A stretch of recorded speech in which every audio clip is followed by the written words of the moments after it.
छत्रपती संभाजीनगरमधील दुष्काळग्रस्त भागाची ठाकरेंकडून पाहणी करण्यात आली। निपाणी गावामधील शेतकऱ्यांशी उद्धव ठाकरे यांनी बांधावर जाऊन संवाद साधलाय। खतांचे भाव खूप वाढलेले आहेत। महिला शेतकऱ्यांनी ठाकरेंकडे ही तक्रार त्यानंतर केली। उद्धव ठाकरे यांचा आजचा छत्रपती संभाजीनगरचा दौरा, दुष्काळग्रस्त भागाची त्यांनी पाहणी केलेली आहे। तर निपाणी गावातल्या शेतकऱ्यांशी त्यांनी जाऊन थेट बांधावर संवाद साधलाय।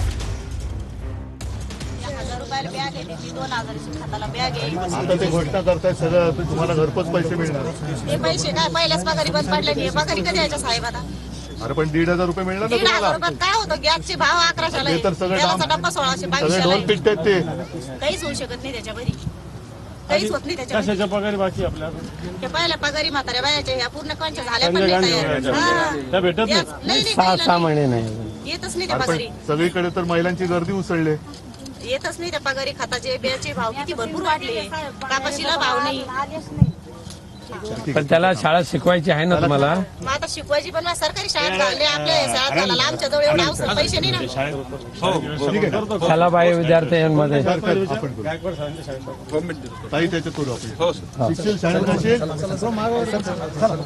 अरे अभ्यास करशील? आणि या शाळेमध्ये 6 वर्षापर्यंत ए बाळा अभ्यास करशील की नाही? तुला करायचं आहे ना? मोठा होशील ना? ठीक आहे चल करू आपण याचं काम. हा?